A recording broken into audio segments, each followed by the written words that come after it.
तो नमस्कार बच्चों, मैं हूं परशुराम सिंह ठाकुर।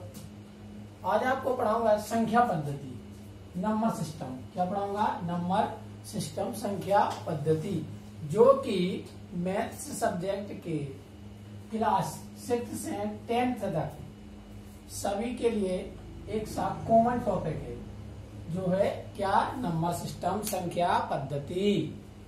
आज अपन जानेंगे संख्याओं के बारे में, कौन कौन सी संख्या होती हैं, किस किस प्रकार की संख्याएं होती हैं और कौन संख्या किस प्रकार की होती है। ठीक है, तो संख्या पद्धति क्या जानना है अपन को? संख्या पद्धति, नंबर सिस्टम। अब नंबर सिस्टम में सबसे पहले जो संख्या आती है वो कौन सी है? सबसे पहले जो संख्या आती है वो है प्राकृत संख्या। कौन संख्या? प्राकृत संख्या। प्राकृत संख्या, अब उसका नाम ही है प्राकृतिक, मतलब अपन को एक प्राकृत संख्या प्रकृति से मिली है। कहाँ से मिली है? प्रकृति से।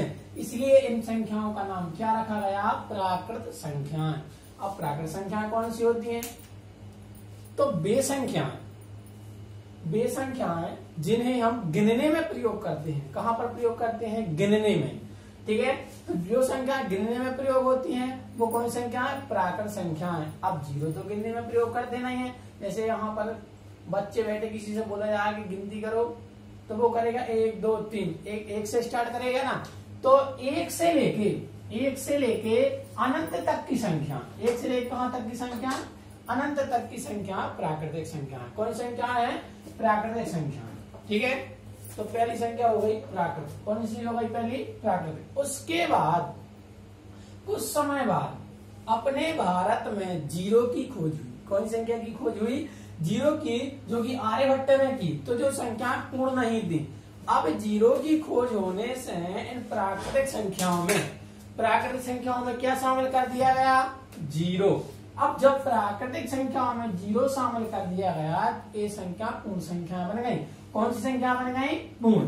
तो जीरो से लेके अनंत तक की संख्या, जीरो से कहां तक की संख्या? अनंत तक की संख्या कौन संख्या कहलाती है? पूर्ण संख्या। ठीक है, तो सबसे छोटी यदि पूर्ण संख्या पूछी जाए तो कौन सी है? जीरो। सबसे छोटी पूर्ण संख्या कौन सी है? जीरो। और यदि सबसे छोटी प्राकृतिक संख्या पूछी जाए तो सबसे छोटी प्राकृतिक संख्या कौन सी है? एक। कौन सी है? एक। तो दो प्रकार की संख्या हो गई। कितने प्रकार की संख्या हो गई? दो।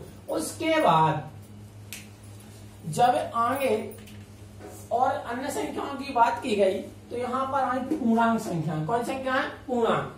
अब पूर्णांक संख्या कौन सी कहलाती है? तो पूर्णांक संख्या वे संख्या है जो कि जीरो से अनंत तक होती हैं, लेकिन इसमें धनात्मक भी होती हैं और ऋणात्मक होती हैं, अर्थात जीरो से छोटी और जीरो से बड़ी। अभी अपन ने प्राकृतिक और पूर्ण देखी। प्राकृतिक संख्या और पूर्ण संख्या जीरो से छोटी नहीं होती है। ठीक है, लेकिन जो पूर्णांक संख्या होती हैं ये जीरो से छोटी होती हैं और जीरो से बड़ी भी होती हैं। तो जीरो से अनंत तक धनात्मक और जीरो से अनंत तक ऋणात्मक, ये सभी संख्या कौन संख्या कहलाती है? पूर्णांक। कौन सी संख्या कहलाती है? पूर्णांक संख्या। ठीक है, तो हमने तीन प्रकार की संख्या हुई। कितने प्रकार की संख्या? तीन। अब पूर्णांक संख्याओं के दो रूप होते हैं। पूर्णांक संख्याओं के कितने रूप होते हैं? दो। एक कौन सा? धनात्मक पूर्णांक, और एक होता है ऋणात्मक पूर्णांक। कौन सा पूर्णांक? ऋणात्मक। तो ध्यान रखना। ठीक है, एक धनात्मक और एक ऋणात्मक पूर्णांक। ठीक है, दो प्रकार की संख्या होती है, ध्यान रखना। धनात्मक पूर्णांक वे सभी संख्या जो जीरो से लेकर अनंत तक जाती हैं, और ऋणात्मक पूर्णांक वे सभी संख्या जो जीरो से लेके ऋण की ओर अनंत तक जाती हैं। ठीक है, तो तीन प्रकार की संख्या हो गई।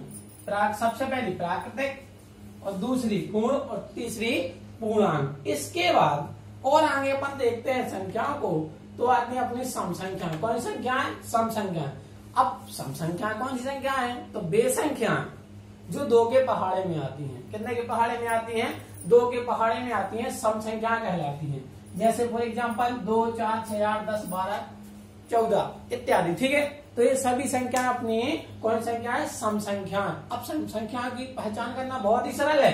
तो दो के पहाड़े में आती, जैसे हमने लिख दिया 2462, क्या ये सम संख्या है या नहीं है? तो सिंपल सी बात, इकाई का अंक देखना अपन को। कौन सा अंक देखना? इकाई। यहाँ पर देखो इकाई का अंक 2 है, तो दो के पहाड़े में दो आते, इसलिए एक कौन संख्या है? सम। यदि यहाँ पर लिख दिया जाए 5, अब क्या सम है? 5 तो 2 के पहाड़े में नहीं आते हैं, इसलिए ये अब सम नहीं है। तो ठीक है, बेसंख्याएं जो 2 के पहाड़े में आती हैं सम संख्याएं कहलाती हैं। उसके बाद इसके विपरीत विषम संख्याएं। कौन सी संख्या? विषम। तो बेसंख्या जो 2 के पहाड़े में नहीं आती हैं कौन सी संख्या कहलाती हैं? विषम संख्या। फॉर एग्जाम्पल 1, 3, 5, 7, ठीक है, 19, 21, ये सभी विषम संख्या है। कौन संख्या है? विषम, क्योंकि ये 2 के पहाड़े में नहीं आती। इनकी भी जांच करना सिंपल है बहुत, ठीक है। जैसे मैंने लिख दिया 5651, यहाँ पर इकाई का अंक 1 है, इसलिए एक कौन संख्या हो जाएगी? विषम संख्या। कौन संख्या हो जाएगी? विषम, ठीक है। तो एक पन्ना और संख्या पर ली। इसके बाद और संख्या है इसमें बच्चे बहुत ज्यादा कंफ्यूज होते हैं, ठीक है। अब वो संख्या है भाज्य, भाज्य संख्या और अभाज्य संख्या। ध्यान से समझना इसको, ठीक है। इसमें बहुत ज्यादा बच्चे कंफ्यूज होते हैं। तो भाज्य कौन है और अभाज्य कौन है, ध्यान से, ठीक है। तो भाज्य संख्या वे संख्या जो स्वयं एवं एक के अलावा, स्वयं का मतलब जैसे हमने 5 लिखा तो 5 स्वयं है, 6 लिखा तो 6 ही स्वयं है, ठीक है। और 1 मतलब 1। तो वे संख्या जो स्वयं एवं एक के अलावा किसी अन्य संख्या से विभाजित हो तो वे संख्या कौन सी कहलाती है? भाज्य। कौन सी कहलाती है? भाज्य। जैसे हमने लिख दिया 4 से तो विभाजित होगी, मतलब स्वयं से, और 1 से विभाजित होगी। लेकिन और कोई संख्या से यदि ये विभाजित हो रही है तब तो ये भाज्य संख्या है, अन्यथा अभाज्य। तो 4 में 2 को भाग गया, 2 दूनी 4, तो 4 कैसी हो जाएगी? भाज्य। कैसी हो जाएगी? भाज्य। 9 ले लो, 9 भाज्य है भाज्य? 9 भाज्य है। 9 भाज्य इसलिए है क्योंकि 9 में कितने से भाग जा रहा हो? 3 से। कितने से जाएगा 9 में भाग? 3 से, ठीक है। तो ये अपनी कौन संख्या हो गई? भाज्य संख्या। कौन संख्या? भाज्य, ठीक है। इसके बाद देखेंगे अभाज्य संख्या। कौन संख्या है? अभाज्य। अभाज्य संख्या वे संख्या जो स्वयं एवं एक के अलावा, देखो स्वयं मतलब वही संख्या और एक, इसके अलावा अन्य किसी संख्या से भाग ना जाए तो वे कौन सी संख्या हो जाएंगे? अपनी अभाज्य संख्या। कौन संख्या है? अभाज्य। जैसे 3, 5, 7, 11, इनमें क्या कोई संख्या से भाग जाएगा? नहीं जाएगा। स्वयं से 1 से जाएगा तो वो नहीं देखना, इसलिए कौन संख्या हो जाएंगी? अभाज्य संख्या। कौन संख्या हो जाएंगी? अभाज्य। एक बात हो ध्यान रखना, यदि दूसरे शब्दों में कहें तो भाज्य संख्याएं वे हैं जिसके 2 से अधिक गुणनखंड हो। गुणनखंड कितने हो? 2 से अधिक, तो वे भाज्य हो जाएंगी। और जिनके गुणनखंड केवल 2 हो, केवल कितने हो? 2, तो वे कौन सी हो जाएंगी? अभाज्य। 2 गुणनखंड कौन से होंगे? एक तो स्वयं और एक, तो वे कौन सी हो जाएंगी? अभाज्य। तो ध्यान रखना, ठीक है। तो भाज्य संख्या हो गई और कौन सी संख्या हो गई? अभाज्य, ठीक है। इसके बाद और आगे की संख्या जानेंगे अपन परिमेय संख्या। कौन संख्या? परिमेय और अपरिमेय। अब परिमेय संख्या कौन सी कहलाती है? तो वे संख्या जिनके लिए हम P/Q के रूप में लिख सकते हैं। कौन से रूप में लिख सकते हैं? P/Q के रूप में। P/Q मतलब बटे के रूप में, भिन्न के रूप में लिख सकते हैं। तो वे कौन सी संख्या होंगी? अपनी परिमेय संख्या। कौन संख्या है? परिमेय संख्या। लेकिन ध्यान रखना यहाँ पर एक इसमें शर्त है, लेकिन Q नॉट इक्वल 0। P तो 0 हो सकता है, लेकिन जो Q की वैल्यू है ये कभी 0 नहीं हो सकती। 1 हो सकती है, 2 हो सकती है, 3, लेकिन क्या नहीं हो सकती? 0, ठीक है। तो वे संख्याएं जिनके लिए हम P/Q के रूप में लिख सकते हैं परिमेय संख्या कहलाती हैं। कौन संख्या कहलाती हैं? परिमेय। जैसे 2/3 परिमेय, 5 क्या 5 परिमेय है? बिल्कुल परिमेय है। इसलिए परिमेय है क्योंकि 5 के बटे में कोई संख्या नहीं है, तो 5 के बटे में अपन क्या लिख सकते हैं? 1। क्या लिख सकते हैं? 1। इसलिए कौन संख्या हो जाएगी? परिमेय, ठीक है। तो जितनी प्राकृत संख्याएं हैं, जितनी पूर्ण संख्याएं हैं, जितनी पूर्णांक संख्याएं हैं, जितनी सम संख्याएं, जितनी विषम संख्याएं, सभी संख्या परिमेय संख्याएं होंगी। कौन सी होंगी? परिमेय। तो अपरिमेय कौन सी होंगी? अपरिमेय देखो, तो वे संख्या जिनके लिए आप P/Q के रूप में नहीं लिख सकते, कौन संख्या होंगी? अपरिमेय। तो अपरिमेय संख्या वे संख्या है जिनके लिए P/Q के रूप में नहीं लिख सकते, ठीक है। अब कौन सी संख्या है जिनके लिए हम P/Q के रूप में नहीं लिख सकते? वे है रूट वाली संख्या, ठीक है। जैसे करनी 2, करनी 3, करनी 5, करनी 6, ठीक है। ये कौन सी संख्या होंगी? अपरिमेय। क्या करनी 4 अपरिमेय? कंफ्यूज नहीं होना, बिल्कुल नहीं है अपरिमेय, ये तो परिमेय है। क्यों परिमेय है? क्योंकि यदि अपन करनी 4 का मान निकालें तो कितना निकलेगा? 2। तो एक बात ध्यान रखना, ठीक है, जो पूर्ण वर्ग संख्या है यदि उसके ऊपर करने लगी है, कौन संख्या के ऊपर करने लगी है? पूर्ण वर्ग। यदि पूर्ण वर्ग संख्या के ऊपर करने लगी है तब वो अपरिमेय नहीं होगी, तब वो कैसी होगी? परिमेय। तो जैसे करनी 4, करनी 9, ठीक है, करनी 16, करनी 25, ये सब परिमेय है, ये अपरिमेय नहीं है। और इसके बाद जो पूर्ण वर्ग नहीं है, कोई भी संख्या उसके ऊपर यदि करने लगी है तब वो कौन सी होगी? अपरिमेय होगी। ठीक है, तो अपन ने सब संख्या जान ली, परिमेय और अपरिमेय। इसके बाद और भी कुछ संख्या हैं। सबसे पहले वास्तविक संख्या। कौन सी संख्या है? वो वास्तविक, बहुत सिंपल है वास्तविक। तो वास्तविक संख्या कौन संख्या है? तो वे संख्या, वे संख्या जो वास्तव में होती हैं। कौन संख्या? जो वास्तव में होती हैं, जिनको हम डेली यूज करते हैं, वे संख्या कौन संख्या कहलाती है? वास्तविक संख्या। जैसे 227, 23, 1, 2, 3, 4, ये सभी संख्या वास्तविक संख्या है। कौन संख्या है? वास्तविक। जैसे हमने बोला 5, 4, 3, 2, कुछ भी, ये सभी संख्या कौन संख्या होंगी? वास्तविक। कौन संख्या होंगी? वास्तविक। ठीक है, इतनी समझ में आई? पाई। अब ध्यान रखना एक बात, एक क्वेश्चन बहुत बार पूछा जाता है, तो पाई क्या है? परिमेय है या अपरिमेय? पाई की वैल्यू परिमेय है या अपरिमेय? ठीक है, ध्यान रखना है और बताना है परिमेय है क्या अपरिमेय। ठीक है, उसके बाद अवास्तविक संख्या, एक और आती है कौन सी संख्या? अवास्तविक। अब अवास्तविक संख्या कौन सी कहलाती है? वे संख्या जो वास्तव में नहीं होती हैं, ये होती ही नहीं है, जिनकी मात्र हम कल्पना कर सकते हैं। क्या कर सकते हैं? मात्र कल्पना, वो अवास्तविक संख्या कहलाती है। कौन संख्या कहलाती है? अवास्तविक। अब अवास्तविक संख्या कौन सी है? चलो बताओ, अवास्तविक कौन सी है?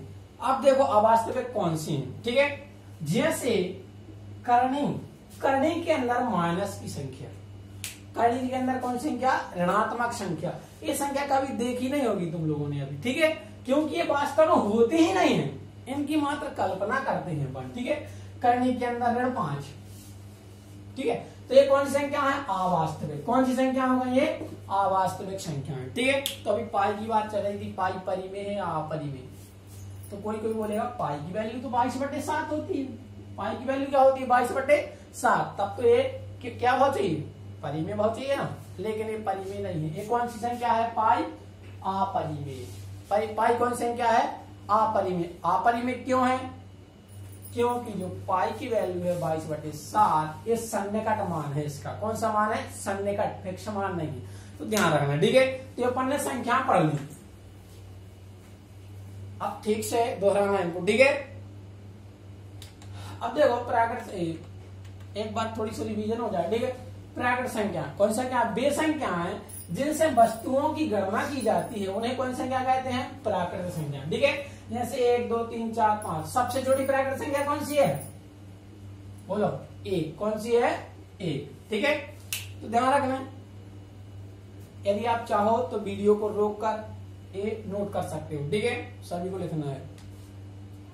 उसके बाद पूर्ण संख्या, तो वे यदि प्राकृत संख्या में शून्य शामिल कर दिया जाए, ठीक है, तो उन संख्याओं को क्या कहते हैं? पूर्ण संख्या। जैसे 0, 1, 2, 3, 4, उसके बाद पूर्णांक। कौन संख्या? पूर्णांक। तो पूर्णांक संख्याओं में ऋणात्मक संख्याओं को भी सम्मिलित करने पर जो संख्याएं प्राप्त होती हैं, उन्हें कौन संख्या कहते हैं? पूर्णांक।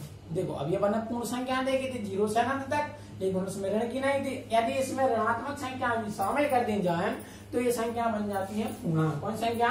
पूर्णांक। ठीक है, तो पूर्णांक संख्या धनात्मक भी होती है और कैसी होती है? ऋणात्मक। तो सम संख्या अपन ने देखी थी, वे संख्या जो 2 से पूर्णतः विभाजित हो जाए, ठीक है, मतलब 2 के पहाड़ी में जो आती है वो कौन संख्या है? सम, मतलब 2 से पूर्णतः 2, 4, 6, 8, 10, 12। ठीक है, उसके बाद विषम, वे संख्या जो 2 से पूर्णतः विभाजित नहीं होती, कौन संख्या कहलाती है? विषम संख्या। ठीक है, उसके बाद अपन ने देखी थी भाज्य और अभाज्य। तो वे संख्या जिनका एक व स्वयं के अतिरिक्त कम से कम एक और गुणनखंड हो, कौन संख्या कहलाती है? भाज्य।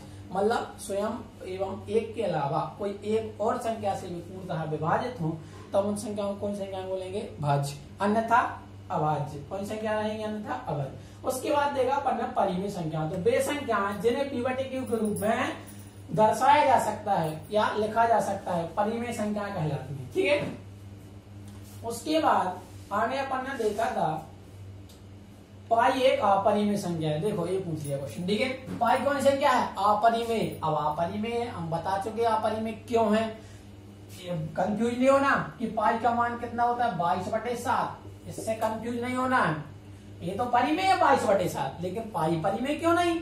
तो जो पाई का मान है 22/7 ये सन्निकट मान है। कौन सा मान है? सन्निकट मान है, इसलिए पाई अपरिमेय संख्या। बहुत बार क्वेश्चन पूछा जाता है। ठीक है, ध्यान रखना। उसके बाद वास्तविक संख्या, तो सभी संख्याएं परिमेय अपरिमेय संख्याओं से सम्मिलित रूप को कौन संख्या कहते हैं? वास्तविक, जो वास्तव में होती है। ठीक है, तो आज अपन ने संख्या पद्धति पढ़ी। क्या पढ़ी? संख्या पद्धति। ठीक है, एक कक्षा 6वीं से 10वीं तक के सभी के लिए कॉमन टॉपिक था। अब अपन कल से देखेंगे class by class, chapter by chapter, सभी के लिए वीडियो बनाए जाएंगे। ठीक है, जिससे आप लोग पढ़ सको।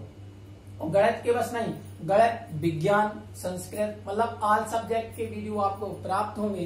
तो इस चैनल को सब्सक्राइब कर लें और ज्यादा से ज्यादा शेयर करें, जिससे सभी बच्चों के पास ये वीडियो पहुंचे और सभी इसका लाभ उठा सकें। ठीक है।